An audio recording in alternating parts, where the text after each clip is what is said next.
Si je m'invite aujourd'hui sur vos réseaux sociaux, c'est pour vous évoquer la sortie prochaine de notre nouvelle revue.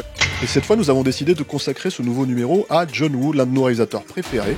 C'est un dossier qui fait plus de 100 pages, avec déjà 20 pages d'interviews donc pour John Woo, mais en plus, une douzaine d'interviews entièrement consacrées à sa carrière. Oui. Le succès de cette campagne, c'est de manière générale le succès de cette collection. Ça nous pousse à aller chercher d'autres réalisateurs de renom, d'autres réalisateurs dont nous admirons le travail pour leur accorder le même traitement. Pour précommander, rendez-vous sur tipeee.com. Et surtout, n'oubliez pas, vive John Woo.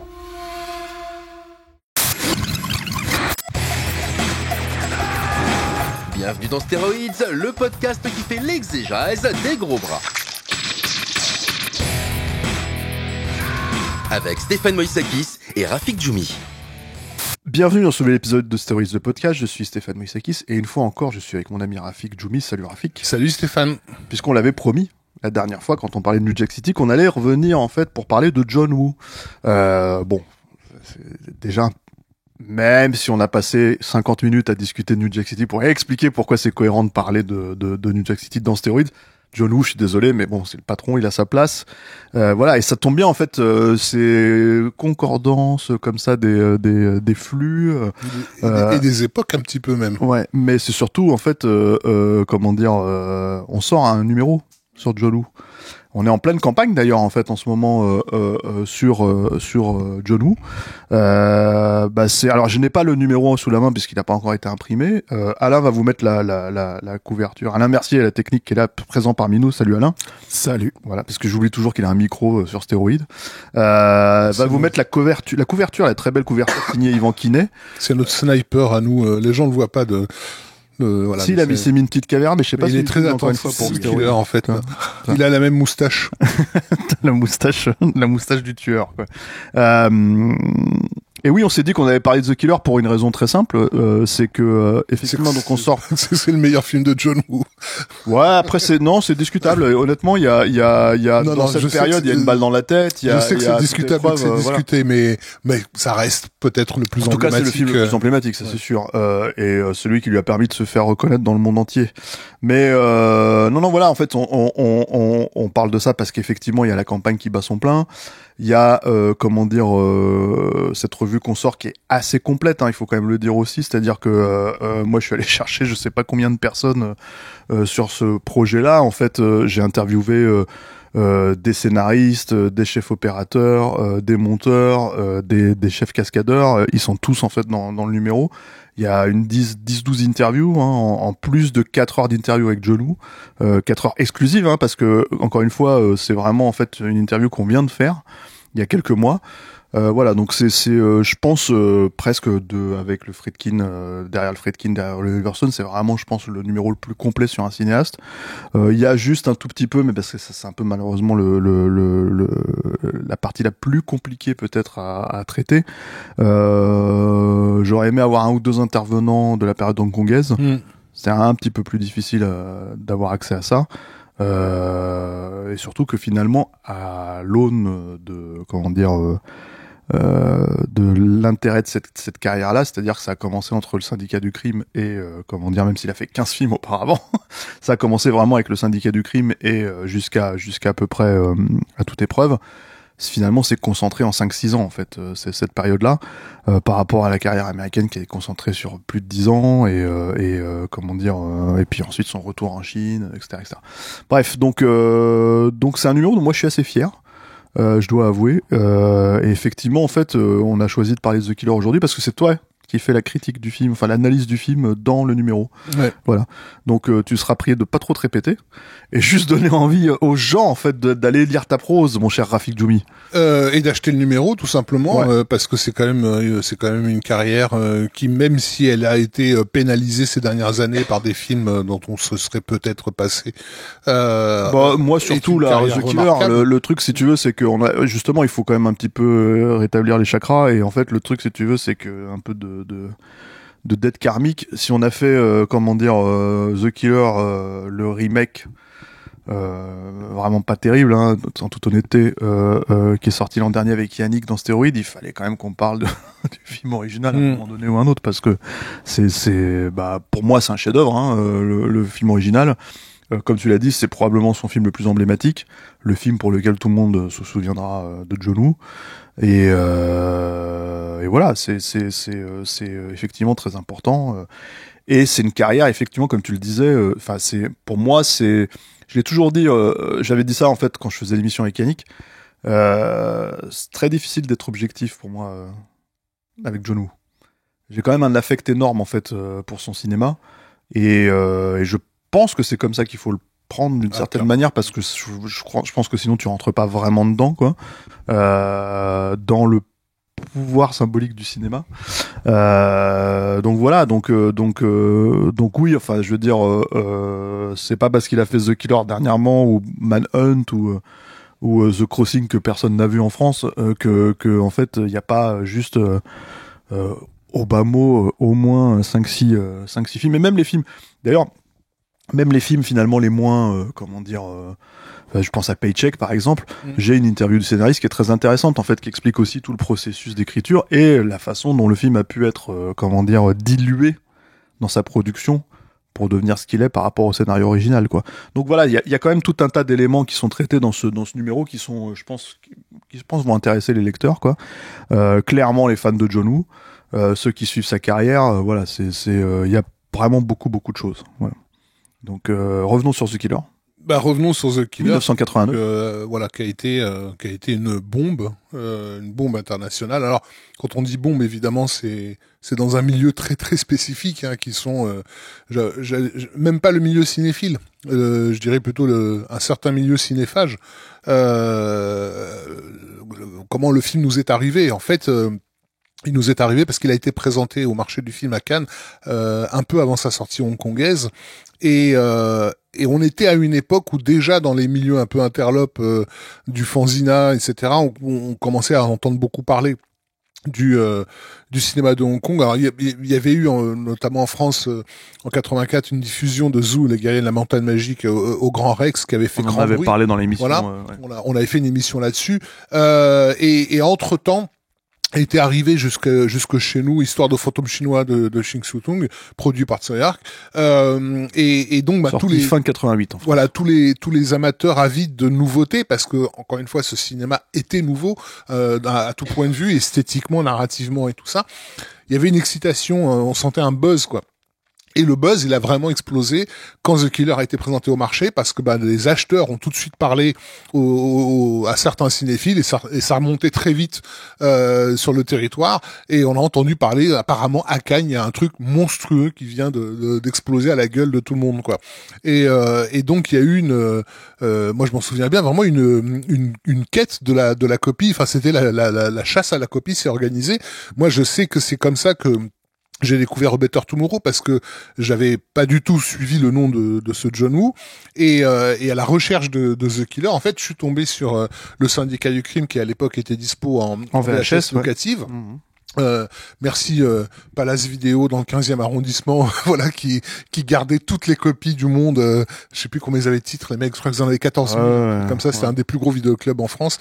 Et donc, voilà, je me tape Better Tomorrow, et comment dire, je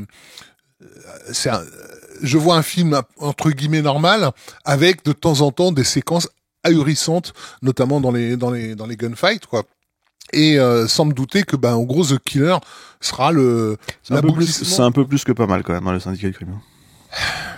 Il y a des séquences, si tu veux, qui pour moi font plus sont un peu plus terre à terre dans Better Tomorrow. Le lyrisme délirant de The Killer, il est pas encore là, si tu veux.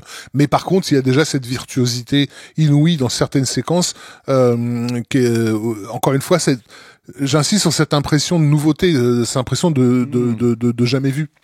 On était à l'époque en manque de quelque chose quand on était amateur de cinéma d'action, et ce cinéma-là nous l'offrait, quoi. Donc il y a eu beaucoup de voilà, je pense que la rumeur a beaucoup joué dans l'attente du film. Le truc, c'est que le film, il a comblé ses attentes. Ça aurait pu être une énorme déception, mais une fois que j'ai récupéré ma copie pirate de 18e génération, mon cerveau a explosé, quoi.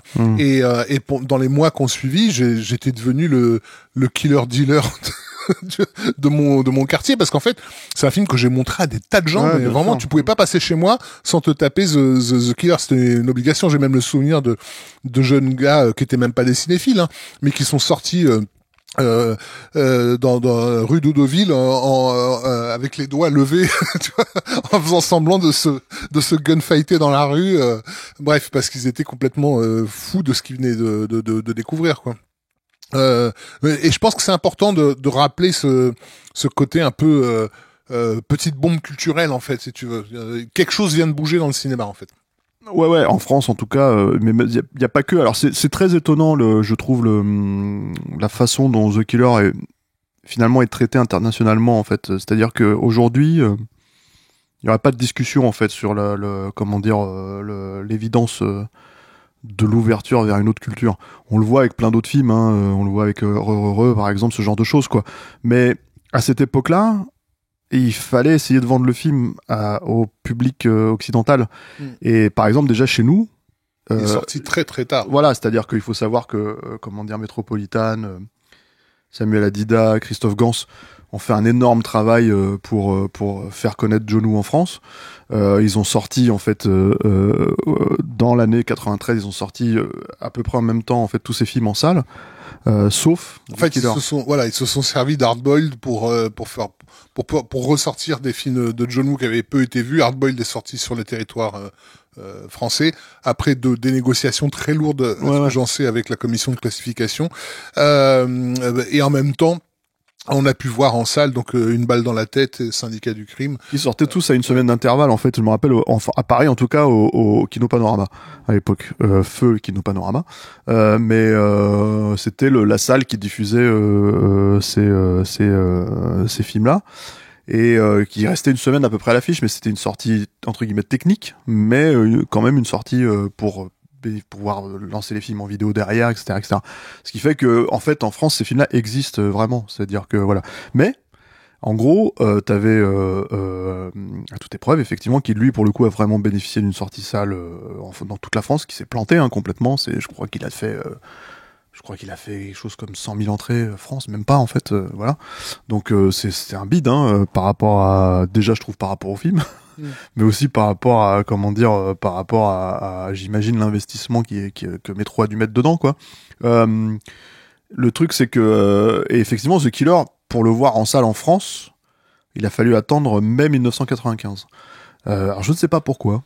J'imagine en fait que l'aura du film fait qu'il est devenu cher. Et que peut-être en fait justement chez Metro ils ont été un petit peu frileux à l'idée de le sortir dans la foulée en fait des de ces sorties soit techniques soit bid.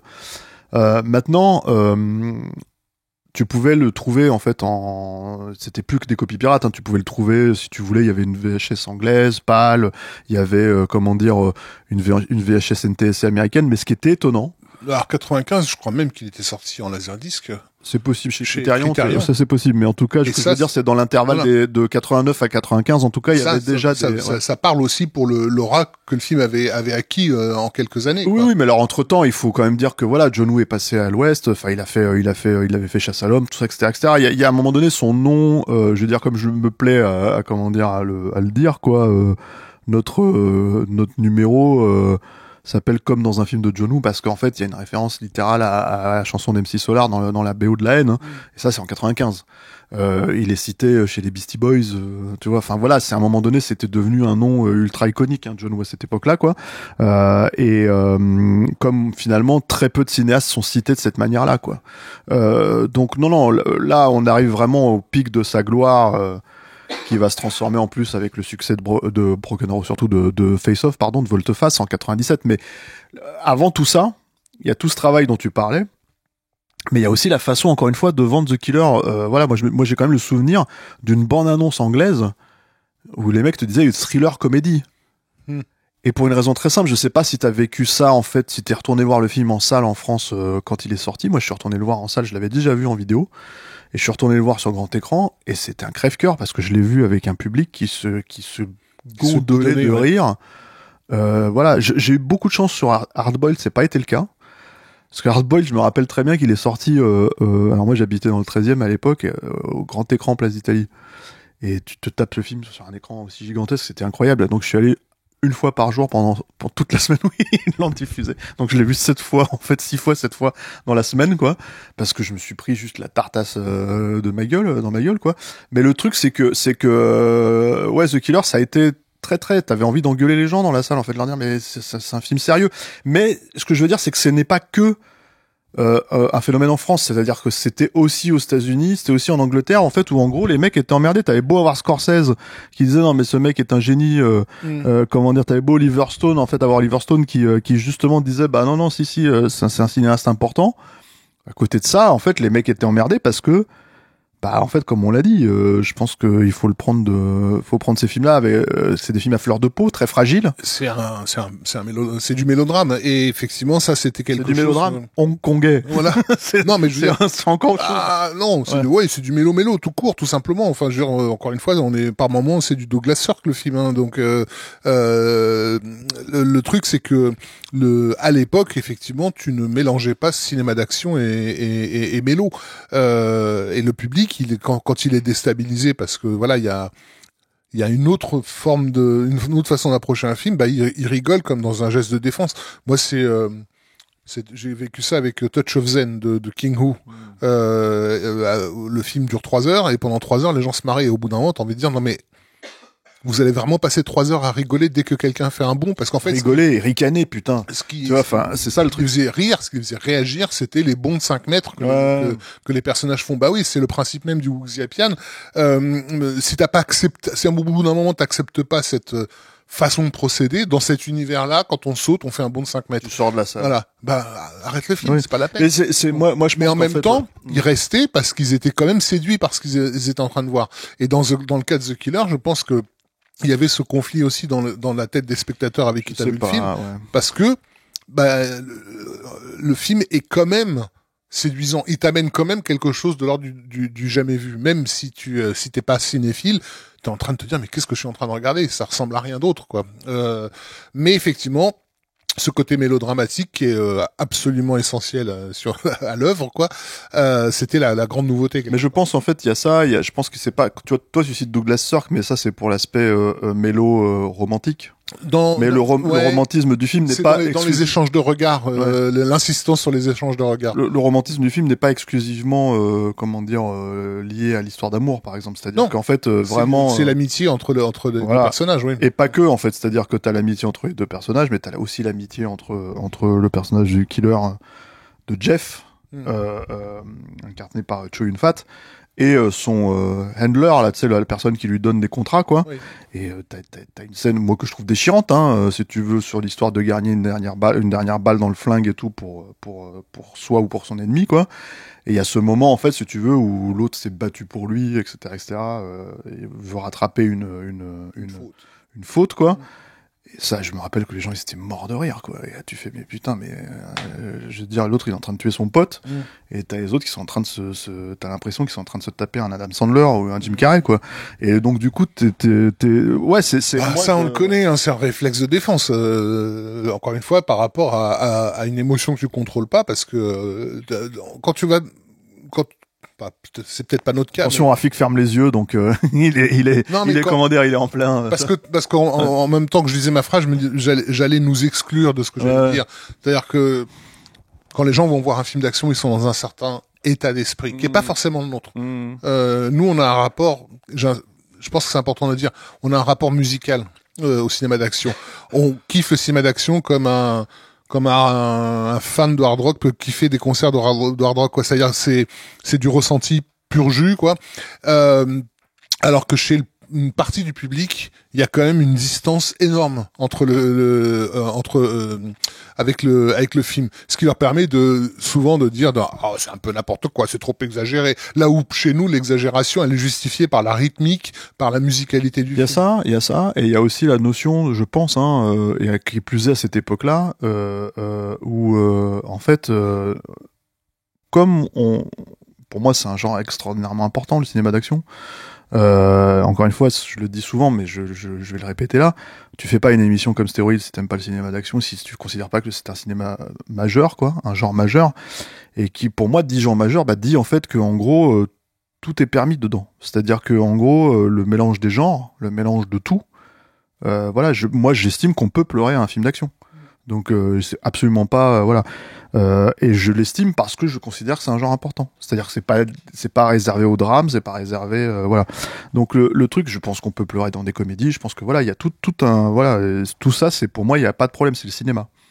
Et donc effectivement, un film comme The Killer, John Woo de manière générale, et John Woo à cette époque-là qui plus est, c'est-à-dire c'est pas le John Woo de Broken Arrow qui essaye vraiment de comment dire pas essayer de se faire accepter en fait, de s'adapter. Oui, puis de se faire accepter par le public américain et de tempérer un peu ses manières, tu vois. Même si bon, il y a quelques excès quand même aussi, mais je veux dire, c'est ce John Woo là, c'est le John Woo en fait qui te dit on peut faire tout ça avec le cinéma, d'accord.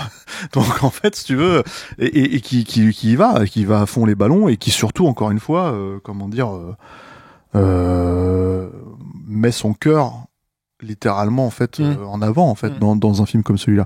Et bon, on va resituer quand même parce qu'on a fait une énorme intro comme ça sur la façon d'appréhender le film et tout, mais et la façon dont il a été reçu en France, dans le reste du monde et tout. Mais bon, ça reste un film de Hong Kong qui n'était pas destiné à traverser les frontières à la base. Pour John Woo, ce qui était important avec ce film-là, c'était, comme il le disait souvent, c'était de faire son samouraï. C'est-à-dire que en fait, John Woo a commencé sa carrière très jeune en tant qu'assistant de Chang-Chi. Il avait deux voies particulières, c'est-à-dire soit il devenait prêtre, soit il devenait cinéaste, en gros, tu vois, ce qui est assez marrant, quoi. Mais et en fait, le fait de devenir cinéaste et de devenir cinéaste très très jeune, c'est ce qui lui est arrivé. Il avait 27 ans quand il a fait son premier long métrage, Les Jeunes Dragons. En gros, l'a assez rapidement enfermé dans un système qui est le système de Hong Kong, qui est régi littéralement par le box-office.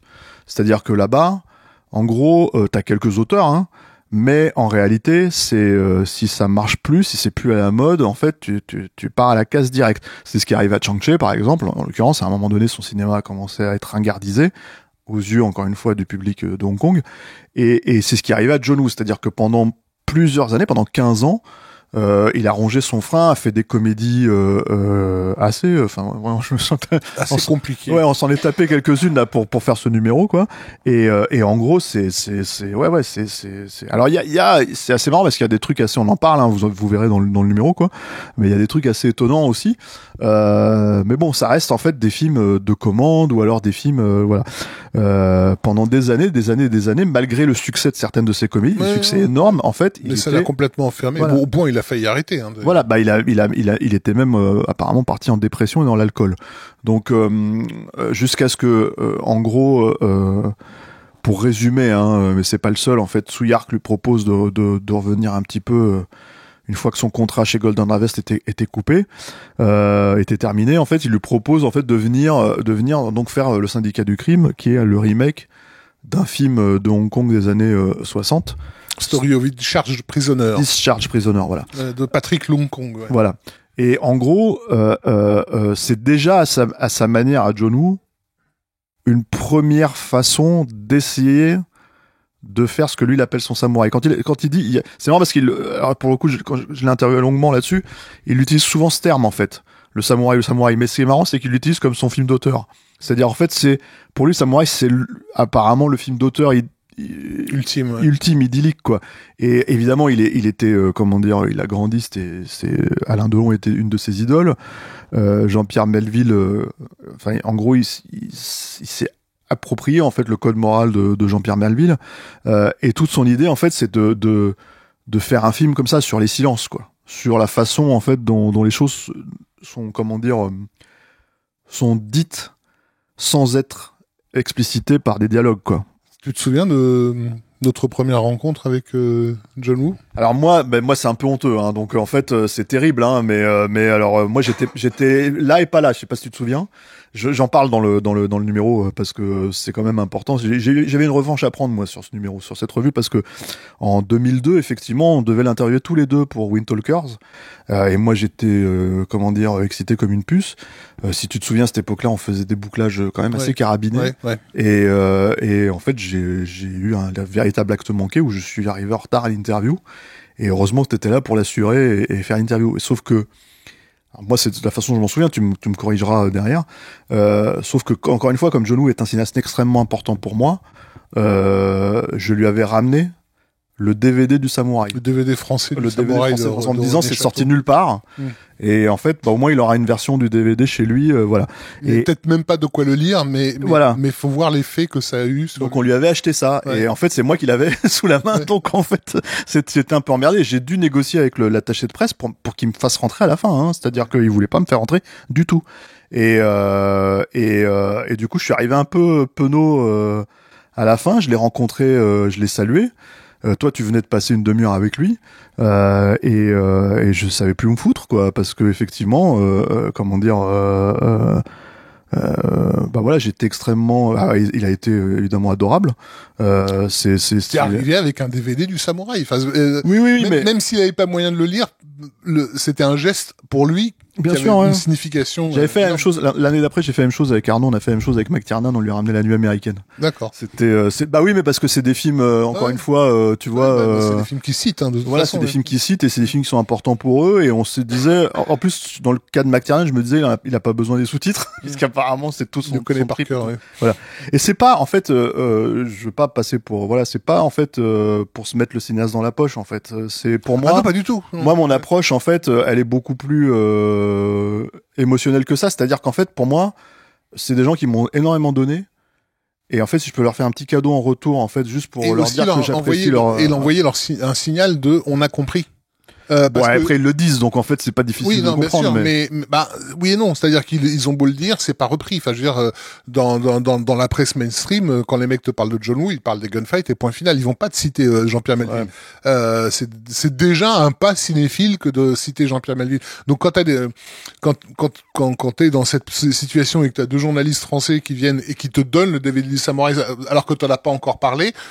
C'est une façon de dire. Je pense pas qu'on était les seuls, mais c'est surtout encore une fois, je pense que c'est vraiment pour moi, c'est plus une façon de rendre un tout petit peu quelque chose à la personne qui m'a donné autant que ça, quoi. Tu vois, c'est ça le truc, c'est que le cinéma, encore une fois, je veux dire, tout le monde le sait, voilà, et les gens qui sont vraiment qui aiment le cinéma plus que tout, ils savent à quel point ça peut sauver des vies, savent à quel point ça peut, être extrêmement important. Et voilà, en fait, tout bêtement. Quand t'as la chance, comme c'est notre cas en fait, de rencontrer des cinéastes qu'on admire, et en fait il faut qu'on leur dise. Si nous on leur dit pas qu'on les admire, qui va leur dire, en fait. C'est ça le truc. Donc putain, on fait long et on parle même pas du tout. Oui, c'est vrai. Mais revenons à The Killer donc. Et donc voilà, le truc c'est qu'il avait son idée, c'était de faire effectivement une version du Samouraï. Il a commencé un peu par ce biais-là avec le Syndicat du crime. Et après, voilà, The Killer, c'est littéralement ça et d'autres références, hein, évidemment. C'est littéralement son Samouraï. Parce qu'il est littéralement le seul maître à l'œuvre en fait sur le projet, quoi. Et c'est surtout un projet qui ne peut se faire que par le succès des syndicats du crime. Tout à fait, ouais. À tel point d'ailleurs que beaucoup de membres de l'équipe sur le plateau pensent qu'ils sont en train de faire un syndicat du crime 3 quand ils font The Killer. Ils comprennent pas. Je suis une fois de compris. Ouais. Alors que effectivement quelque part il y a quand même un pas énorme entre les deux. J'en ai parlé tout à l'heure. Moi, je trouve que le Syndicat du crime, c'est vraiment un film entre guillemets normal avec des moments de fusion totalement inédits, alors que The Killer, dès sa scène d'ouverture, on est clairement dans le manifeste, l'opéra. Chaque plan est sursignifiant et t'annonce à toi, spectateur, ce film doit être regardé d'une certaine façon. Et c'est pas la façon avec laquelle t'as regardé Better Tomorrow 1 ou 2, quoi. Là, tu dois vraiment t'installer. Moi, j'ai pas pu m'empêcher dans l'article de faire une analogie, des analogies musicales multiples, parce que moi, j'ai vraiment la sensation que tu t'allonges dans ton fauteuil, ton canapé, ton lit, avec le casque sur les oreilles et tu fermes les yeux, quoi. The Killer, c'est comme ça que ça s'expérimente, en fait. Et c'est comme ça que j'ai reçu le film, en fait. Je l'ai reçu comme un album de fous furieux en me disant, mais qu'est-ce que c'est que ce truc, quoi. Et dès le premier accord, t'es là, tu fais, mais où il va m'emmener en fait. Est-ce que tu crois qu'en fait cette façon de lire le film, c'est aussi parce qu'en fait c'est un peu la façon dont le film a été fait. C'est-à-dire qu'il faut quand même préciser un truc, c'est-à-dire que, comme tu le disais, les gens ne savaient pas exactement ce qu'il faisait. John Woo lui-même avait en premier lieu un énorme problème, il n'arrivait pas à écrire le film. C'est-à-dire qu'il est arrivé à un tel niveau de pouvoir, en fait, à Hong Kong à cette époque-là. Ils étaient déjà un peu en bisbille avec Tsuyark, hein, il y avait déjà de l'eau dans le gaz, quoi. Mais en fait... Tsuyark lui a laissé plus ou moins une paix royale en fait sur le film, quoi. Et en fait John Woo essayait tant bien que mal en fait d'expliquer à ses équipes ce qu'il voulait sans arriver lui-même à écrire le film, c'est-à-dire à écrire peut-être qu'il avait un traitement mais ça s'arrêtait là. Et en gros en fait, et ça c'est un truc qu'il a pas mal fait en fait dans sa carrière et surtout à Hong Kong, il a construit le film au fur et à mesure. C'est-à-dire que sur sur À toute épreuve, la dernière partie du film, c'est clairement ça. Mais en l'occurrence sur The Killer, il y avait toute cette espèce de... Alors ça, c'est un truc qu'il m'a raconté, mais il y avait toute cette espèce de notion. Il voulait, par exemple, en fait, si tu te souviens, il y a une scène où... et d'ailleurs, c'est pareil, c'est parce que c'est une scène musicale, tu vois, pour le coup, en fait, dans ce que tu dis toi, en fait, c'est que la façon dont... Alors, on va pitcher rapidement le film, hein. Oui, C'est parce que c'est vrai qu'on en a pas parlé, quoi. Voilà. Ouais. C'est en gros, c'est un tueur à gages qui ne tue que des, que des personnes qu'il estime en fait être malhonnêtes, voilà. Qui se retrouve en fait à un moment donné dans il fait une descente pour tuer. Un contrat dans un nightclub. Il y a une jeune femme qui était en train de chanter. Voilà, Salier, interprétée par Salier, qui s'appelle Jenny. Et en fait, par accident, il l'aveugle. En fait, en cherchant à la protéger, dans la fusillade qui suit son acte criminel, il comprend qu'elle va être blessée, donc il cherche à la protéger. En cherchant à la protéger, donc il tire sur ses adversaires et l'éclat du coup de feu aveugle la jeune fille. Voilà. Dans le même temps, cette descente, ce crime, en fait, est enquêté par un flic. Et le flic en question cherche à savoir quelles sont les motivations du tueur. C'est ça. Et pourquoi il se rapproche en fait de cette jeune fille aveuglée. Et sur un contrat suivant, le Jeff, donc notre héros, est doublé, trahi, on va dire, puisqu'il y a il s'aperçoit qu'il y a une section d'autres tueurs qui sont là pour le tuer lui. Voilà. Il vient de tuer un homme politique important. Et dans cet autre gunfight, là, c'est une gamine qui est touchée, et il va prendre des risques insensés pour amener cette gamine aux urgences. Et en fait, en voyant ça, le flic à sa poursuite comprend qu'il a affaire à autre chose qu'un simple tueur. Ouais. Voilà. Et tout ça retarde en fait aussi l'idée que en gros ils doivent partir avec l'argent pour dans un autre pays, je sais plus où d'ailleurs, au Japon je crois, je sais plus où ils doivent aller exactement, mais pour en fait faire une opération importante parce qu'elle perd de plus en plus la vue, quoi. Bref, tout est au service de l'émotion, hein, dans ce pitch en réalité. Ça n'a pas l'air comme ça, mais c'est le cas, quoi. Et surtout il y a donc cette scène où le personnage de Danny Lee, le flic, à un moment donné, cherche à comprendre le tueur, Jeff, en arrivant sur une scène de crime. Et cette scène de crime, en fait, si tu veux, c'est-à-dire qu'en fait, il s'assied sur le même fauteuil et il refait les mêmes gestes. Le montage est extraordinaire. Voilà. Et à ce moment-là, c'est littéralement, c'est impossible sur le papier de décrire ça et de dire, voilà, en fait, ils se comprennent. Sauf que, en fait, tout visuellement indique le fait qu'ils se comprennent. Il y a effectivement un montage parallèle entre Danny Lee donc dans son fauteuil et Jeff Choyun-Fat qui était précédemment avec des volets qui te font passer de l'un à l'autre et carrément un geste qui est reproduit deux fois lorsqu'il se met en arrière sur le fauteuil pour tirer quand il y a quelqu'un qui rentre par la porte. Et effectivement, on a déjà vu à l'époque plein de films où t'as un flic qui poursuit un criminel et que c'est l'occasion pour lui de se questionner sur ce qui le rapproche plutôt que ce qui le sépare de ce criminel. Mais ça n'avait jamais été fait d'une façon aussi limpide visuellement. Généralement, ça passait plutôt par des trucs scénaristiques en fait. Exactement, là c'est ça. Et en fait, ce qui était très important, par exemple pour John Woo, ça c'est une anecdote qu'il m'a raconté, c'est que il cherchait à faire un film français. Il disait je veux faire un film français. Je veux rendre hommage au film français. Et en gros, toute l'idée, c'était de trouver en fait des fenêtres avec des volets et des battants à la française en fait, ce qui n'existe pas à Hong Kong. Et quand il essayait de l'expliquer à son équipe, en gros, les mecs venaient le voir en disant ouais, patron, on comprend pas en fait, ça n'existe pas, c'est machin. Ils ont fini par trouver une maison au bout d'un mois. Mais apparemment, voilà, ça faisait partie des trucs qui le rendaient fou. Pour créer justement, en fait, cet effet dont tu parlais, en fait, ces bâtons et ces volets, en fait, qui permettent de passer d'un personnage à l'autre pour qu'on comprenne, en gros, la façon dont l'un comprend l'autre et la façon dont ils se répondent, en fait, dans leur relation, quoi. Mais, voilà, il y a ça. C'est-à-dire qu'en fait, on peut dire aussi que par rapport au cinéma français, ça allait même plus loin à l'origine, puisqu'il était question que le trio donc de Jeff, du flic Danily et de Salier de Jenny devenait grosso merdo une histoire de triangle amoureux, puisque donc le flic finissait aussi par avoir de la grande affection pour cette chanteuse, et on était un peu tiré vers le Jules et Jim en fait à ce moment-là. Sauf que Salier, c'était une chanteuse très demandée à l'époque. C'est la raison pour laquelle Soyark avait insisté pour l'avoir au casting.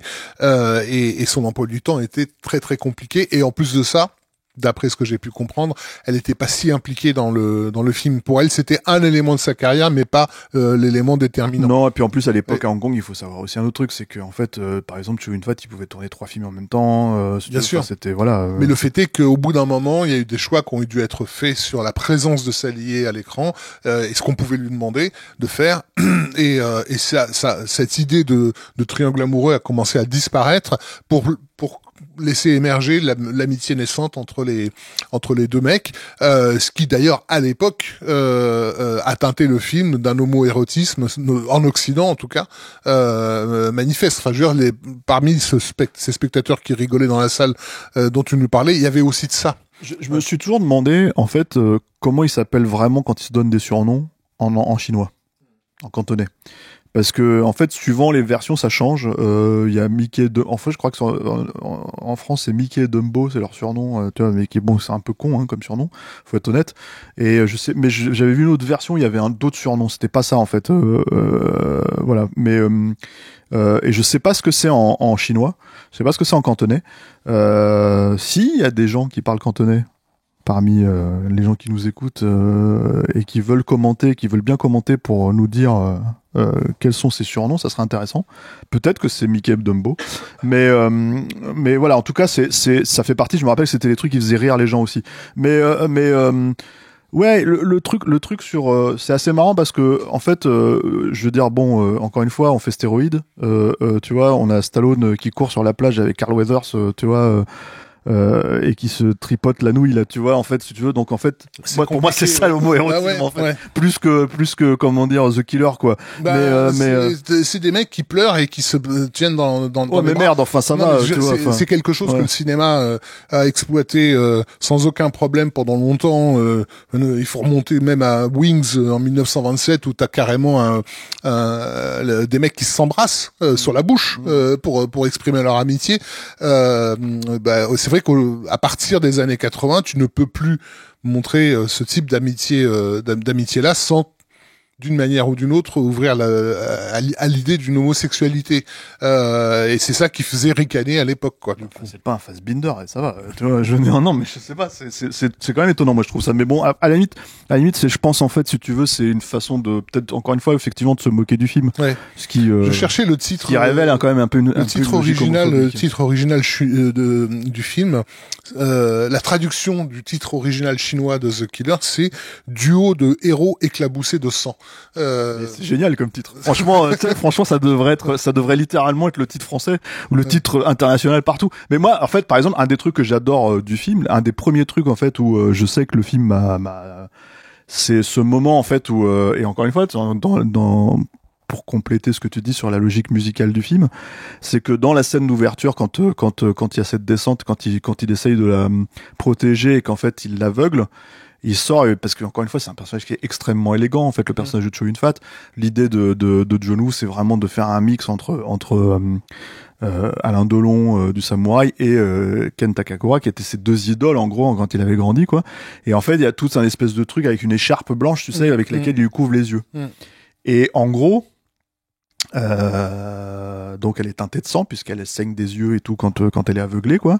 Et plus tard quand il va chez elle, un symbole christique assez marqué pour quelqu'un comme John Woo qui a été quand même en partie élevé dans la chrétienté. Évidemment. Et le truc c'est que en fait il y a aussi cette notion où d'un seul coup t'as le sang sur l'écharpe quand il va chez elle et qu'il lui rend visite. Enfin, quand il essaye de voir comment est son environnement, comment elle s'en sort en fait et tout, et qui lui renvoie exactement à tous ces moments-là. Et moi, il y a un truc que j'adore en fait dans John Woo, c'est ces flashbacks, ces flashbacks pulsionnels en fait. Moi, j'appelle ça parce que le truc c'est que c'est juste pour te rappeler émotionnellement le moment clé. Tu t'en rappelles, hein, c'est arrivé 10 minutes avant. Mais en fait, il te le relie avec le flashback très rapidement, avec un ralenti et tout, etc., qui rend la chose encore plus forte, tu vois.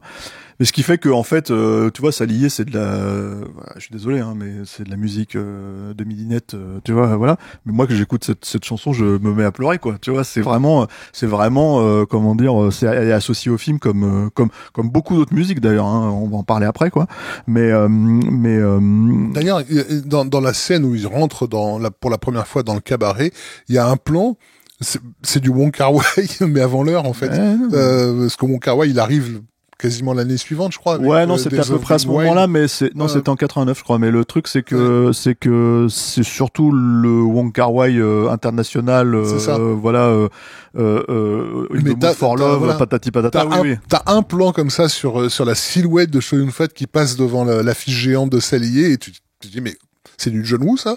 Mais en fait, c'est parce que je pense que tout simplement, c'est encore une fois, je pense qu'ils ont aussi la même référence. C'est-à-dire qu'en fait, un certain, goût pour le maniérisme en fait des années 60 et un maniérisme occidental même. Oui, bien sûr. Je veux dire, dans Une balle dans la tête, t'as une affiche de Catherine Deneuve dans Belle de jour qui se fait éclabousser de sang. Bien sûr. Voilà, donc c'était tout un tas de On n'a pas assez insisté par rapport à cette idée du samouraï et d'Alain Delon et Ken Takakura, etc. sur ces influences-là, parce qu'il a été quand même question à un moment donné que ce soit que le remake soit plus appuyé, puisque la chanteuse devait être une chanteuse de jazz black en fait, c'est-à-dire exactement comme dans le film de Melville. On a parlé tout à l'heure de Patrick Lunkong, donc dont John Woo avait fait le remake avec de Story of the Discharged Prisoner. Patrick Lunkong a réalisé après un film qui s'appelait Chwang, donc The Window dans son titre international, dans lequel un tueur tombe amoureux d'une jeune fille aveugle qui en fait s'avérait être la fille d'un mec qu'il avait tué. Et donc il y avait tout ce jeu de culpabilité qui est rentré en jeu. Et il y a également donc ce film japonais Narazumono. Je regarde le titre pour être sûr de pas faire d'erreur, de Teruo Oishi, donc un film de 64 avec Ken Takakura qui joue justement un tueur qui n'accepte des contrats que sur de mauvaises personnes et qui s'aperçoit qu'on lui a fait tuer un innocent et qui décide de se venger de l'organisation. Et apparemment c'est un film assez célèbre à Hong Kong parce que ça se passe à Hong Kong, ça se passe à Macao, tout ça, etc. Donc parce que c'est un film japonais. Et en fait, voilà, ce qui l'intéresse, évidemment, c'est pas juste de remaker les films, c'est d'aborder les mêmes thématiques, et ces thématiques de culpabilité, de rachat, de morale, sont complètement encapsulées dans l'ouverture du film. Enfin, l'économie avec laquelle c'est fait, c'est assez extraordinaire. Enfin, on a juste ce travelling sur l'église la nuit, Cho Yun-fat qui est filmé de profil, à qui on demande est-ce que tu crois en Dieu, et lui de répondre non, mais j'aime la tranquillité ici, et alors qu'on est dans ce moment totalement liturgique, on va dire, voilà, on sort la mallette avec l'énorme gun, quoi, en plein milieu d'une église, devant la statue de la Vierge Marie. Et là, tout de suite, tout ce que le film va être, il t'est donné. Mais alors, c'est pour ça que je dis que c'est vraiment un album musical qui, dès ses premiers accords, te donne le ton de comment tu dois l'écouter. Mais il y a ça, et je pense en fait que la façon dont le film s'est fait organiquement, c'est-à-dire par le biais de John Woo, c'est-à-dire qu'en fait, il y a la façon de digérer ses influences, et à la façon en fait d'essayer de les expliquer à son équipe bien malgré lui apparemment. En fait, ça a été assez compliqué, quoi. C'est-à-dire qu'en fait, il a pris vraiment le pas de faire, le film qu'il avait en tête. C'est-à-dire qu'en gros, il a laissé les choses venir. C'est-à-dire que son truc, c'est qu'il disait par exemple, dans cette scène, je vais avoir besoin de tant de cascadeurs pendant 4 jours, de tant de figurants pendant ces 4 jours-là, etc. Et quand les mecs disaient ok, mais il se passe quoi dans la scène, ils disaient on verra en fait, parce qu'il crée les scènes au fur et à mesure. Voilà. On peut dire aussi qu'il est assisté de Shin Soo-tong sur ces scènes pour les chorégraphies d'action, qui avait déjà bossé sur le Syndicat du crime numéro 2. Mais apparemment, d'après Shin Soo-tong lui-même, ça reste, enfin, je veux dire, c'est John Woo qui a la main sur ces séquences-là. C'est bon à préciser. Enfin, c'est pas, il a pas délégué à Shin Soo-tong la réalisation de ces scènes ça pouvait se faire dans le système hongkongais.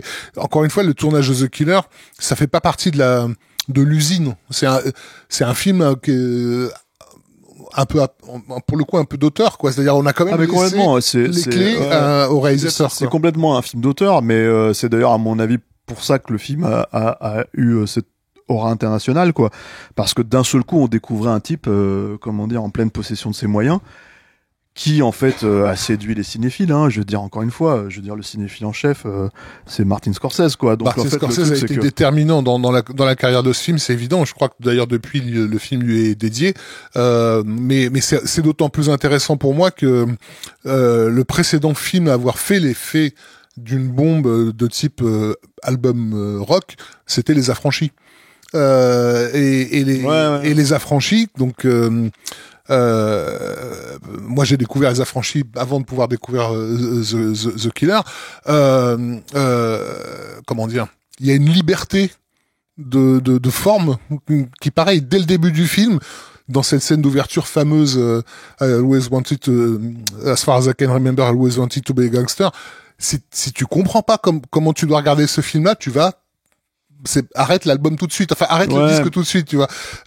Après je sais pas, pour moi c'est bon, encore une fois, je veux dire, Les Affranchis, pour le coup ça a été une évidence pour tout le monde, j'ai l'impression. Non, bien sûr, parce que Scorsese était déjà installé. Non, je parle en termes de liberté et d'impression que tout d'un coup des gars arrivaient en disant non mais vous avez pas compris que le cinéma on peut tout faire. On peut vraiment tout faire. Les Affranchis, c'est un film qui va à la fois récupérer dans le cinéma d'action et dans la comédie anglaise des années 50. Ça crée une forme absolument démente. Je fais ce que je veux. Et c'est pareil sur The Killer. Enfin, il y a un truc pareil dans les histoires de ricanement des spectateurs.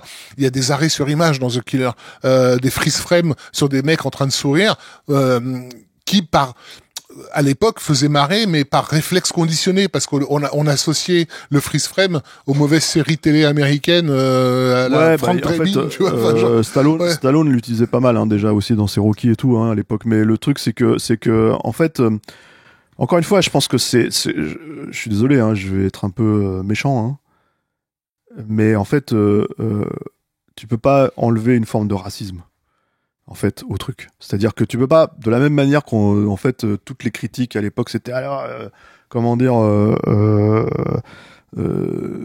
alors ça c'est du cinéma d'action à la sauce tu vois, enfin bref, tous les trucs à la con comme ça, tu sais, on te balançait des termes. Et d'ailleurs, je sais pas si tu te souviens, c'était pour la sortie de The Killer en France, où Vincent Guignebert, qu'on salue au passage, avait fait dans Impact une revue de presse où il relevait tous les trucs racistes qui avaient été sortis sur le... Déjà, je pense qu'en fait, si tu veux, alors j'ai peut-être le contraire, parce que ça se trouve, on l'a déjà fait, quoi.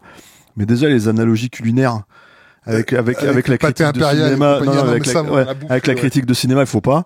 Mais alors en plus, faut certainement pas en fait quand tu balances du racisme par-dessus. Et le truc en fait, si tu veux, c'est que je pense qu'il y a du racisme. Je pense qu'il y a une espèce de, alors encore une fois, larvé, hein, pas ouvertement. Sinon, enfin, si c'était ouvertement raciste, les gens n'iraient pas voir un film chinois en salle.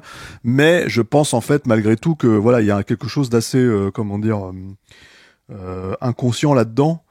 Voilà, sur des films comme ça, il y a encore une fois, j'ai l'impression qu'aujourd'hui, je ne dis pas que le racisme n'existe plus, hein, mais j'ai l'impression qu'en fait aujourd'hui, avec justement l'avènement d'internet, avec l'avènement de la possibilité de pouvoir t'acheter un film à l'autre bout du monde, etc., ou voir le pirater, tout ça, etc., etc.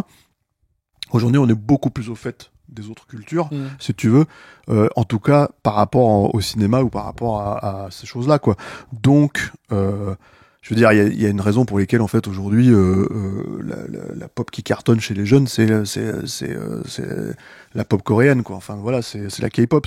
Il y a tout un truc où on est complètement, enfin c'était inconcevable il y a 35 ans, quoi. C'est ça le truc, quoi. Et je pense que voilà, il y a et bon, moi je le prends à cœur, je l'ai pris à cœur vraiment parce qu'encore une fois, John Woo, c'est encore une fois, c'est très difficile d'être objectif en fait pour moi dans ce cinéma-là. J'essaye, tu vois, là on fait une émission, j'essaye de trouver des éléments et analytiques, quoi. Mais la réalité, c'est que encore une fois, moi je mets le film, dès qu'elle se met à chanter, je pleure, quoi. Donc en fait, à partir de là, c'est comme ça, ça peut pas faire autrement, quoi. Ouais, mais non, mais c'est important pour ceux qui auraient pas vu le film et qui ont déjà perdu 40 minutes à nous écouter. Non, c'est surtout mais de quoi il parle. que vraiment c'est ce qui est extraordinaire à l'époque à la vision de The Killer, c'est que chaque plan est signifiant. Enfin, t'as l'impression que vraiment le réalisateur a passé 3 ans à faire son film, quoi, et qu'il a vraiment choisi le geste, le moment, enfin, mais tout s'équilibre. Peut-être pas 3 ans, mais peut-être 6 mois. C'est tout le truc, en fait. C'est-à-dire qu'en fait, en gros, justement, en fait, dans l'espèce de façon organique de travailler, qui apparemment lui a coûté quand même pas mal d'énergie, quoi. Et presque d'amitié, parce qu'à un moment donné, avec Sawyer, ça va mal se passer, hein, quand même, sur le. Bah, même s'il faut quand même le saluer d'avoir soutenu un projet comme ça, il commençait à avoir des sueurs froides. Hein. Il est assez marrant, John Woo. Parce que quand tu l'interviews, tu te rends compte qu'il peut être critique vis-à-vis de son cinéma, être critique vis-à-vis des projets sur lesquels il a travaillé, expliquer pourquoi ça a merdé. Je veux dire, il y a des films sur lesquels il m'a clairement expliqué pourquoi ça a merdé. Vous lirez l'interview, mais le truc c'est que par contre sur Tsuyark il est extrêmement. Alors ils se sont rabibochés depuis, hein, mais comment dire. Et puis c'est quand même 2 vieux dinosaures du cinéma de Hong Kong qui, en tout cas à une époque, maintenant John Woo est revenu aux États-Unis, mais en fait à une époque était quand même. Enfin, John Woo, on lui doit les 3 royaumes, hein, et les 3 royaumes, ça a impulsé littéralement la façon dont le cinéma chinois aujourd'hui est traité internationalement, quoi. Donc, j'entends le cinéma chinois, pas le cinéma de Hong Kong. Il a ramené les techniques américaines là-bas, il a fait, voilà. Le truc, c'est que il y a là-dessus, peut-être que Tsuyark sera peut-être plus, comment dire. Serait peut-être plus volubile en fait sur la discorde, parce qu'il y a un moment donné où ils se sont vraiment séparés. Hein. Bah, discorde qui a mené à ce que Tsuyark réalise Syndicat du crime numéro 3 aussi. Voilà, qui était à la base en fait un projet de John Woo qui a fini par déboucher dans une balle dans la tête, mais c'était à la base la vraie suite. Il voulait pas du tout faire le Syndicat du crime 2, il voulait faire une préquelle, quoi. Mais et il voulait faire une préquelle sans Chow Yun-fat et sans tous les comédiens en fait du premier film, parce qu'il voulait que ce soit des jeunes acteurs qui les interprètent. Mais ça aurait été intéressant de voir. Bah c'est une balle dans la tête. Mais une balle dans la tête, c'est traité complètement différemment en fait. C'est pas du tout lié au Syndicat du crime. Pour le coup, c'est vraiment un film ultra brutal. Tu peux le dire comme. Oui, bien sûr. Mais il y a aussi le côté autobiographique. Je pense que finalement, à la fin, et moi, une balle dans la tête, c'est un chef-d'œuvre. Hein, donc comment dire, je le mets. Enfin, je préfère que ce soit ça qu'autre chose, quoi. Mais ce que je veux dire, en fait, c'est que je pense que ça aurait été quand même différent d'une balle dans la tête, en fait, s'il avait fait cette préquelle-là. Et le truc, c'est que cette discorde-là, ouais, elle se ressent pas du tout quand tu regardes The Killer. Ce qui est assez, alors il peut, enfin, quand même, je veux dire, on a beau dire, hein, parce qu'à un moment donné, on dit, voilà, il y a musicalité, on parle de tout ça, etc., etc. Il y a quand même des scènes d'action, de malade mental, hein, en fait, dans The Killer, hein, tu vois, je veux dire. Non, mais parce qu'en fait, depuis, il a supplanté avec, à toute épreuve, qui est bon, sont juste, je sais pas, c'est Alors il y a évidemment le style John Woo qui va clairement se mettre en place et qui va même hériter d'un nom que j'ai toujours trouvé intéressant, parce que la critique américaine va appeler ça le heroic bloodshed. La critique anglo-saxonne. C'est les Anglais surtout qui utilisent ce terme. Anglo-saxonne, ouais, merci, ok. Et c'est intéressant parce que heroic bloodshed, en fait, ça fait autant référence aujourd'hui au cinéma de John Woo qu'à celui de Chang-Chi. qui est d'une certaine manière son maître à penser littéralement, puisqu'il a quand même... il a troqué les lames pour des flingues, et c'est vrai qu'il y a quand même dans The Killer un héritage du cinéma de Chang-Chi qui est énorme, quoi, dans ce geste sacrificiel, en fait, que le film propose, mais aussi, je trouve, dans le fait de pas hésiter à faire rentrer dans le cinéma d'action des éléments féminins. Alors, quand je parle de féminin, encore une fois, de masculin, féminin, je suis toujours en train de parler d'archétype, et pas de genre ou de sexe. Il y a un archétype féminin dans le cinéma qui, généralement, est associé au mélodrame. Et c'est pour ça que je citais Douglas Sirk tout à l'heure. Et bien sûr, un archétype masculin qui est associé au cinéma d'action. Et c'est pour ça que je disais, avant The Killer, on croisait pas les effluves, en fait. C'est-à-dire que quand tu faisais un film d'action, tous tes personnages devaient se comporter, se réfléchir, être d'une façon qui respectait cet archétype masculin. Dans The Killer, il y a plein de moments où le personnage de Danny Lee, par exemple, se laisse aller à son intuition, déduit quelque chose par un simple regard, etc. Ou, comme on l'a dit, s'identifie à quelqu'un qui n'est pas là, en refaisant les mêmes gestes que lui, tout ça. Tout ça, c'est des principes de mélodrame, en fait. Et je pense que c'est un truc, qui a peut-être aussi fait bizarre au public occidental de l'époque. Parce qu'on n'était pas habitué. C'était déjà dans les films de Chang-Chi, on avait déjà ça, en fait. Ouais, il y a ça, puis après il y a le traitement du personnage féminin en question, hein, c'est-à-dire que en fait, à la limite, le souci, on va dire, c'est que moi, il y a en soi la scène elle est virtuose, mais en fait, j'ai quand même un petit problème avec cette scène. Si je suis un peu froid, quoi, tu vois, c'est le moment où il y a justement le truc où il se tient en joue, là, le Mexican Standoff, et comme elle est aveugle, elle voit rien, et en fait, il la traite un peu comme une enfant, quoi. Et en fait, ils la prennent un peu pour un jambon, quoi. Tu vois, et moi, j'ai toujours trouvé ça un peu étrange, en fait, dans cette scène-là, parce que,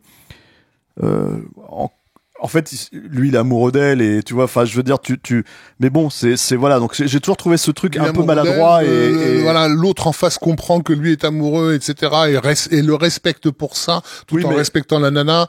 Ouais, mais la nana, elle est un peu, oui, mais je veux dire, voilà. il y a quand même dans l'écriture visuelle de la scène quelque chose qui se met en place. C'est ça qui fonctionne. C'est ça qui fonctionne parce qu'en fait, le problème, c'est pas c'est pas le fait que ce soit ridicule. Le problème, en fait, si tu veux, c'est qu'en fait, tu prends avantage d'une personne aveugle, en fait. Oui. Tu vois ce que je veux dire? C'est très étonnant, en fait. Et encore une fois, c'est la personne qu'elle aime. C'est un truc, en fait, où tu peux pas t'empêcher parce que tout fonctionne autour du fait qu'elle ne les voit pas. Donc elle sait pas qui c'est, que en fait et que les mecs en fait essayent de la pipoter, en fait, si tu veux, quoi. Et cette scène aurait mieux fonctionné sans dialogue. Enfin, mieux fonctionné. En fait, elle aurait fonctionné avec moins de dialogue et peut-être des trucs beaucoup plus précis, beaucoup plus, voilà. Et je pense que là, pour le coup, c'est là où la méthodologie de John Woo s'est un tout petit peu heurtée à la situation, mais c'est aussi qu'il voulait faire un film qui marche à Hong Kong, donc peut-être que c'est le côté trop explicite qui le dessert à ce moment-là, parce que le truc, c'est que il y a tellement de trucs géniaux qui sont dits par l'image dans The Killer que lorsque c'est doublé par un dialogue, tout d'un coup, ça fait tomber le soufflet quelque part. Bien sûr. Mais c'est aussi pour le public lambda, peut-être qu'il faut lui expliquer les choses et surligner le truc. Et c'est bon de préciser que le film a été un échec à Hong Kong. Relatif, ça a quand même un peu marché, mais pas par rapport à évidemment. C'était pas Better Tomorrow. Non. Et qui le rend complètement paradoxal parce qu'au moment où il se plante à Hong Kong, il est déjà en train de devenir une légende dans le reste du monde, en fait. Ce qu'il n'avait absolument pas cherché à faire, d'ailleurs. C'est ça le truc le plus étonnant, c'est-à-dire que pour le coup. Mais je pense que c'est aussi la problématique, en fait, plus tard dans sa carrière, en fait, quand il arrive avec Chasse à l'homme et Broken Arrow, où d'un seul coup il se heurte, si tu veux, vraiment, en fait, à ce que le public américain peut, c'est-à-dire pas que la critique ou les comment t'appelles ça, ou les Scorsese et Oliver Stone, quoi. C'est-à-dire qu'il se heurte vraiment à ce que son cinéma représente finalement en Occident, c'est-à-dire pas grand chose, honnêtement, tu vois, puisque en fait il est pas connu, quoi, tu vois, et que en fait d'un seul coup il va falloir se réinventer, et en tout cas refaire ses preuves, refaire ses preuves, y aller pas à pas, quoi. Mais le truc, c'est quoi, pour moi en fait c'est un chef-d'œuvre, en fait, parce que le truc, c'est que tu peux pas, enfin là je l'ai revu pour cette émission et tout, et puis parce qu'on travaille sur un bouquin sur John Woo, quoi, mais en fait on a travaillé là-dessus, tu vois, mais le truc c'est que ouais, s'il y a quelque chose de totalement en fait, c'est des impulsions, en fait, comme il y a que le ciné. Enfin, j'ai l'impression, hein, il y en a certainement ailleurs dans l'art, mais en fait, je veux dire, c'est pour moi dans le cinéma, en fait, si tu veux, il y a des impulsions comme ça qui sortent de nulle part. Il fait pour le cinéma ce que la musique fait dans l'histoire de la musique. Enfin, dans l'article du MOOC, là, j'ai cité Lynyrd Skynyrd et leur chanson Freebird, Ouais. mais c'était parce que je me souviens des critiques sur le gunfight final, donc dans l'église de The Killer, où déjà à l'époque il y a des gens qui disaient mais c'est interminable. Non, ça n'arrête pas. Mais on a eu ça avec beaucoup de choses. Hein, je n'avais pas encore vu Hardboiled. Ah ouais. Et en fait, à l'époque, je savais pas quoi leur répondre parce que moi, je ne ressentais pas ce côté interminable. Mais je le ressentais pas parce que quand tu écoutes Freebird et que tu as ce solo enfin, c'est pas un solo, c'est quand tout l'orchestre se met à défoncer la gueule pendant les 4 dernières minutes du morceau, c'est ce que t'es censé te dire. En écoutant le morceau, tu te dis, mais putain, mais ça s'arrête pas. Mais c'est trop génial, ça s'arrête pas. Et c'est exactement ce que je ressentais en voyant la première fois The Killer. Putain, ça s'arrête pas, c'est trop génial, ça s'arrête pas, tu vois, parce que généralement un gunfight c'était limité dans le temps, et là le mec c'est non mec, on est parti, mais alors to infinity and beyond, quoi. Il y a ça, il y a aussi comment dire, c'est-à-dire que en fait je me rappelle que on avait ce souci à l'époque de Matrix Reloaded, où les gens nous disaient mais la scène d'action au milieu là, elle est d'un quart d'heure sur l'autoroute, c'est beaucoup trop long. Alors aujourd'hui, t'as les Avengers qui font 45 minutes ou 50 minutes de flanc, quoi, et en fait, ça pose problème à personne. Encore une fois, les mœurs sont changées.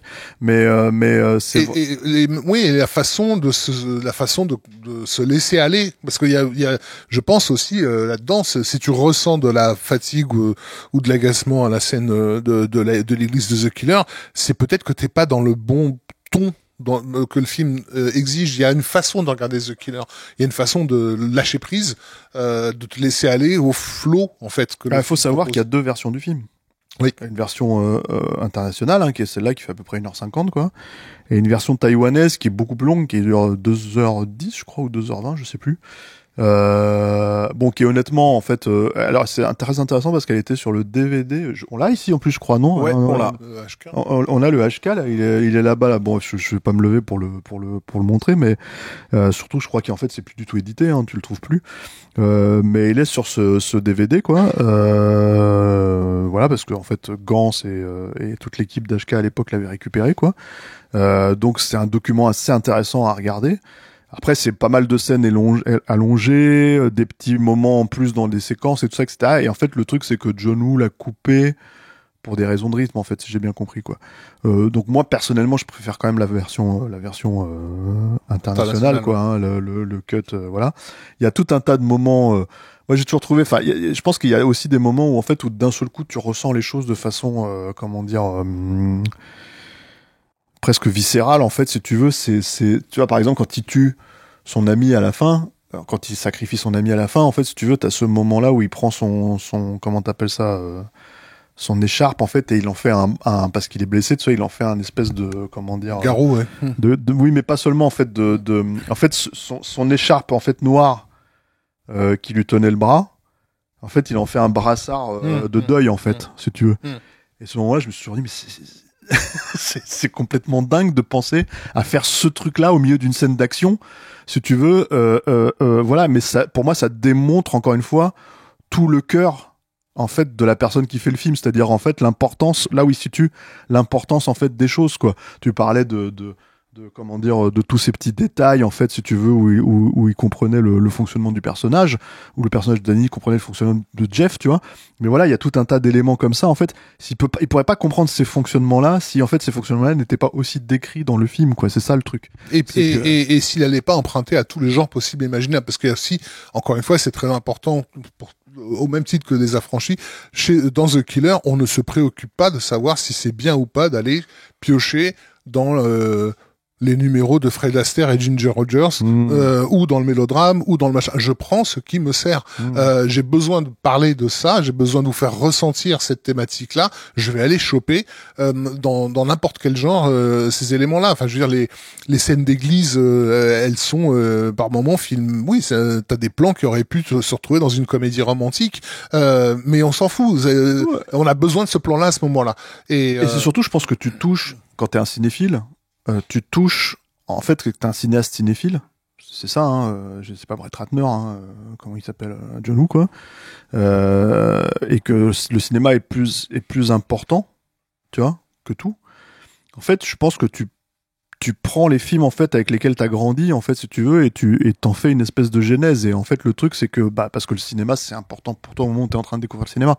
Donc, en fait, pour lui, dans les années 60, d'un seul coup, il se bouffe Jacques Demy, il se bouffe Le Samouraï, il se bouffe, ce film japonais dont tu parlais tout à l'heure, il se bouffe tout ça, et en fait, d'un seul coup, il fait une espèce de synthèse de tout ça, totalement organique. Et qui a du sens par rapport à ça, dans sa biographie, et dans son héritage culturel, et tout, etc., etc. Encore une fois, ce qui va devenir un symbole du cinéma de John Woo, en tout cas un trope souvent moqué, les colombes au ralenti. C'est la première fois qu'il les utilise, et elles ont un sens réellement fondamental dans ce film-là par rapport à ce que tout le film te cherche à te. J'aime pas le mot à te raconter, parce qu'en fait c'est pas un film qui raconte, c'est un film qui fait ressentir, en fait. Et effectivement, ce que ressent le personnage de Jeff quand il est dans une église, la raison pour laquelle on nous pose la question, est-ce que tu crois en Dieu? Non, mais j'aime la tranquillité ici. C'est résumé dans cette image de la colombe qui s'envole dans un éclat de coup de feu. Mais et ce que je voulais dire, c'est surtout qu'en faisant ça, il crée finalement, en fait, un de ces films avec lesquels il a grandi. C'est-à-dire qu'il va créer pour quelqu'un d'autre, si tu veux, un film extraordinairement important, qui va être fondateur dans la cinéphilie de quelqu'un d'autre, qui peut-être passera à l'acte et fera du cinéma aussi. Et c'est ça qui est hyper important, c'est-à-dire cette espèce de transmission, en fait, de la cinéphilie. Transmission, en fait, si tu veux, du film en tant qu'objet, de culte. En tant qu'objet d'obsession, en fait, si tu veux, voilà, parce que c'est des obsessions qui retranscrit en fait dans son propre cinéma. Tu peux pas, et en fait encore une fois, tu vois, je veux dire, il y a une incarnation, encore en autre moment en fait où les gens rigolaient dans la salle, si tu veux, mais à un moment tu comprends pas pourquoi, tu vois, je veux dire, mais c'est la scène où la Vierge se fait exploser. Et là, déjà, le plan il est complètement dingue et tout, quoi. Et en fait, si tu veux, où d'un seul coup il y a une espèce de moment de suspension dans la scène d'action finale, où tu te dis, ok, là ils ont merdé.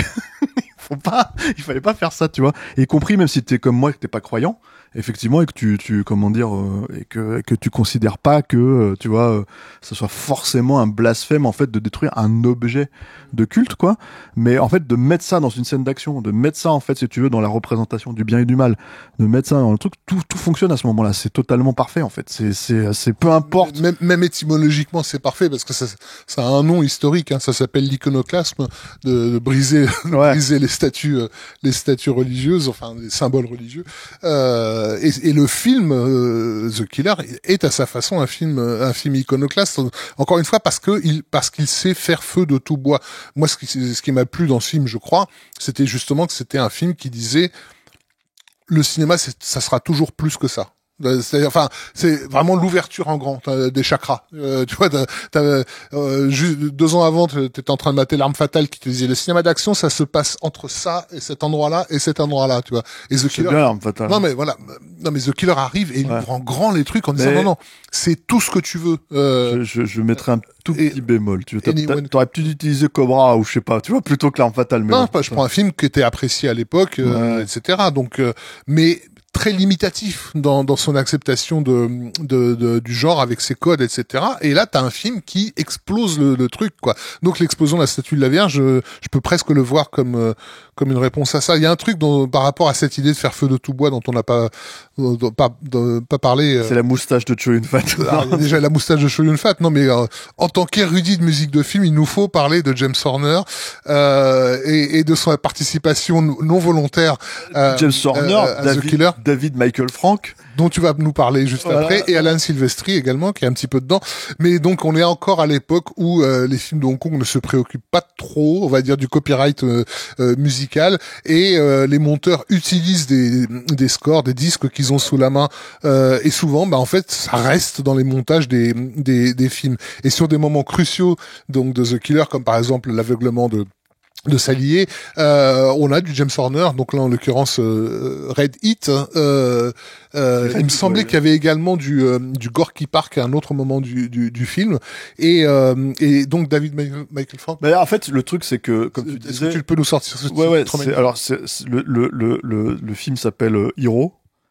Hero and the Terror en anglais, c'est Hero, je crois, en français, avec Chuck Norris. Avec Chuck Norris. Voilà, et en fait le morceau s'appelle Workout. Voilà, très beau morceau, comment dire, mais qui encore une fois, enfin, je veux dire, le seul moyen de l'avoir, c'est de choper la BO de Hero, donc où t'as te retrouvé. Dans The Killer, c'est Russian Streets qui est utilisé de James Horner. Ah ouais. Et en fait, le truc, si tu veux, c'est que si tu veux, pour avoir un bout de la BO de The Killer, il faut que t'achètes un disque avec Chuck Norris dessus, quoi. Non, mais ce qui est marrant avec James Horner, c'est qu'il va devenir le compositeur de genou dans sa carrière hollywoodienne. Et d'ailleurs, enfin, il va le devenir sur un film, je crois, hein. C'est Wind Talkers. Alors, Wind Talkers, mais il y en a pas un deuxième? Je crois pas. Mais bon, peut-être. Je crois pas. Je suis pas sûr. Est-ce que c'est Hans Zimmer sur Mission Impossible 2, ouais. Et machin, là, et Broken Arrow. C'est Graham Revel sur Art Target. Et c'est sur Paycheck, merde, je sais Justement, je me posais la question, mais c'est pas. Je crois pas que ce soit Horner. Non, la belle anecdote avec Horner, d'ailleurs, il m'en parlait justement dans le numéro, c'est qu'en fait, quand il a fallu défendre Wind Talkers auprès des patrons de la MGM, en fait, eux-mêmes voulaient qu'il change son score pour faire quelque chose de plus héroïque. Et il les a envoyés bouler, en fait. Il leur a dit, les gars, vous mesurez pas l'importance de ce film, c'est un film de John Woo, en fait. Donc non. Enfin, en gros, je vais pas, voilà. Donc, comme quoi, il est pas, il était pas, il est pas rancunier, mais je crois qu'il savait même pas qu'il était dans The Killer. Quelque part, en fait, je pense que il a quand même dû voir le film, j'imagine. En fait, quand tu dis c'est un film de John Woo, c'est que voilà, quoi. Ouais. J'ai quand même du mal à croire que, en fait, parce que ce qui est assez marrant aussi, c'est que tous les gens que j'ai interviewés, en fait, quand ils ont tous commencé à travailler avec lui à l'époque, ils avaient tous conscience de qui était John Woo. C'est principalement des Américains, mais ils avaient tous conscience de qui était John Woo. Déjà à ce moment-là, que c'était, enfin, je veux dire que ce soit même déjà sur Broken Arrow, le monteur me disait voilà, c'était quand même un cinéaste important. Je n'osais même pas me dire que j'allais travailler avec lui, alors que le gars avait monté les aventures de Jack Burton pour John Carpenter quand même, tu vois. Donc le truc, si tu veux, c'est que il avait une espèce d'aura, et j'ai du mal à croire que cette aura elle est arrivée avec Chasse à l'homme. Je veux dire, je pense qu'ils avaient vu les films d'avant, donc forcément. Et puis comme tu l'as dit, Criterion est passé par là. C'est un film qui était quand même à cette époque-là, beaucoup moins maintenant, mais à cette époque-là facile à avoir. Voilà, donc non, mais c'est assez marrant de voir parce que moi, c'est surtout qu'il y a un truc, c'est que je pense que si ça va arriver beaucoup moins souvent qu'avec The Killer, mais si un jour, je sais pas, Rafik Djoumi vient me voir, il me fait putain, j'aimerais bien qu'on fasse un stéroïde sur Hero avec Chuck Norris, tu vois, toi ou un autre, tu vois, que je me retrouve à me retaper ce film qui était quand même pas bien terrible, tu vois, d'un seul coup, en fait, je vais avoir la musique de The Killer, parce que pour moi, c'est ça, en fait, le truc qui va se passer. Même Double Détente, c'est un peu la musique, même en vrai, Birdie, que je regarde beaucoup moins que le Syndicat du Crime 1 et 2. Bon, bah voilà, je veux dire, la musique de Peter Gabriel, elle se retrouve là-dedans. De toute façon, la musique de Birdie, elle est dans tous les films de Hong Kong post-Birdie. Voilà, non, mais c'est pour dire que pour moi, c'est la musique, c'est pas la musique de Birdie, c'est la musique d'Alan Parker, donc c'est la musique du Syndicat du Crime. Donc c'est très, voilà, mais c'est vrai que, et en plus, c'est marrant ce que tu dis, parce que tout ce truc de copyright, c'est que ça avait posé un problème à un moment donné avec les sorties DVD. Donc du coup les mecs, je sais pas si tu te souviens de ce truc-là, mais en fait en import tu pouvais acheter au fin des années 90, tout début des années 2000 les DVD de Hong Kong du Syndicat du Crime 1 et 2, et les mecs avaient enlevé les morceaux en question, problématiques, et ils les avaient remplacés par des morceaux de Speed, je sais plus quel autre film, et tout ça, de Forrest Gump, enfin je sais pas s'il y avait Forrest Gump, mais Speed et je sais plus quoi d'autre, tu vois. Et là, tu te disais, putain, mais c'est nul, en fait, c'est horrible, tu vois, parce que tu vois que c'était fait à la va-vite par un monteur, c'était dégueulasse, quoi, un mixeur et tout. Et moi, je me rappelle que j'avais acheté le premier, et puis je suis allé le rendre direct, en fait, à la Fnac, quoi, parce que j'avais fait, non, je veux pas de cette version, en fait, c'est pas le film que je connais. C'était assez, comment dire, heureusement, comment dire, quelqu'un a décidé d'acheter les droits, je pense pour les comment dire, les exploitations futures. Ça va être intéressant de voir un autre truc, c'est que en fait en début d'année on a appris que finalement le catalogue de tous ces films là, parce qu'en fait ils étaient un peu bloqués, c'est-à-dire qu'en fait il n'y a pas d'édition de qualité en Blu-ray, même en DVD en réel, mais parce que maintenant les DVD de HK sont plus vraiment disponibles. Il n'y a pas de réédition en fait de qualité de À toute épreuve, de The Killer, de tout ça, et du Syndicat du crime 1 et 2. Et en fait, il y en a pas parce que tous les droits étaient bloqués par un vendeur international qui en fait voulait faire un vrai package avec tout ce qui était sorti, je crois, à l'époque. Chez la Golden Harvest ou je sais plus qui, enfin bref, et distribué par eux, quoi. Il y a vraiment une centaine de films et c'était un package à acheter, donc à mon avis qui revenait très cher, et apparemment il a été acheté en début d'année par Shout aux États-Unis, qui va probablement redistribuer les droits un peu partout dans le monde, quoi. Donc normalement on devrait avoir une copie. Bientôt, on devrait avoir des copies de qualité, espérons en 4K en fait de ces films, parce qu'encore une fois c'est des films qui sont tournés en péloche. Alors avec la péloche de Hong Kong de l'époque, c'est-à-dire qu'en fait stocké un peu à la merde, et puis en fait si tu veux comment dire, c'était pas les meilleures péloches de qualité, c'était pas les péloches de non clairement, de qualité, quoi. Il faut à espérer même que ce soit pas trop traficoté. Bah ouais, voilà, c'est ça. Mais à mon avis, il va quand même avoir un travail de fond à faire. Après, je pense que c'est des sorties qui sont quand même très attendues. À mon avis, elles vont être agrémentées de sorties salles. Voilà, pour faire redécouvrir les films. C'est un peu ce qui se fait en ce moment, hein, donc c'est un peu le bon biais de la cinéphilie, on va dire. Au moins, il y a ça. Donc voilà. Donc potentiellement, The Killer sera de nouveau visible autrement que si vous... Parce que c'est quoi? C'était ce mec là qui s'est fait d'ailleurs gauler, et puis je sais pas, apparemment il est parti avec la caisse, là. Hong Kong Rescue. T'as entendu parler de ce gars-là? C'est un type en fait qui faisait des copies, qui faisait des piratages de comment dire, tous ces films-là, et qui proposait sur un site qui s'appelait Hong Kong Rescue de les acheter, en fait, voilà. Et moi j'ai des copains qui se sont fait un peu avoir en fait avec ce gars-là, parce que il avait tellement finalement de demandes qu'il a pas assuré les commandes derrière, quoi. Mais par contre il est parti avec la caisse. C'est ce que j'ai cru comprendre, quoi. Voilà. Donc quand même faudrait que, tu vois, faudrait quand même que ça sorte. Voilà, c'est ça que je voulais dire, quoi. En attendant, on va sortir. Voilà, en attendant, voilà, donc comment dire, Alain, c'est sur quoi la campagne là? C'est Tipeee. Tipeee, voilà, c'est donc en fait, vous pouvez suivre la campagne en fait du numéro 3, hein, en réalité. Le numéro 1 c'était William Friedkin, le numéro 2 c'était Oliver Stone. Si je dis pas de bêtises, Alain, je crois que les gens peuvent, s'ils n'ont pas acheté les 2 premiers numéros, ils peuvent les acheter en fait dans un package avec le troisième. Voilà, le troisième c'est John Woo. On va continuer derrière, hein, grâce au succès de ces campagnes-là. En fait, c'est ce qui nous permet de continuer à faire des numéros derrière, travailler sur d'autres cinéastes.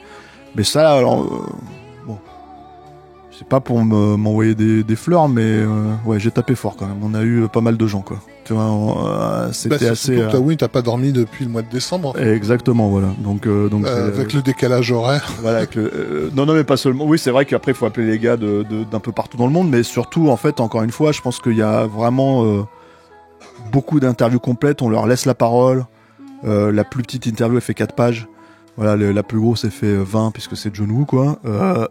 Mais il y a des 8 pages, des trucs comme ça, quoi. Donc, vraiment, l'idée, c'est de laisser les gens s'exprimer sur leur métier respectif, sur leur collaboration avec John Woo. Voilà, donc pour nous, c'est important. C'est un peu notre façon de traiter notre approche de la cinéphilie, quoi, dans ces biais-là. Et puis, voilà, on espère que ça va vous plaire et que ça va vous intéresser. Voilà. On parle de The Killer dans ce numéro, évidemment. Merci Rafik. Merci Steph. Merci Alain, merci à la technique. Merci Alain. Merci les gars. Et puis on se voit bientôt avec un prochain film. Voilà. Merci, au revoir.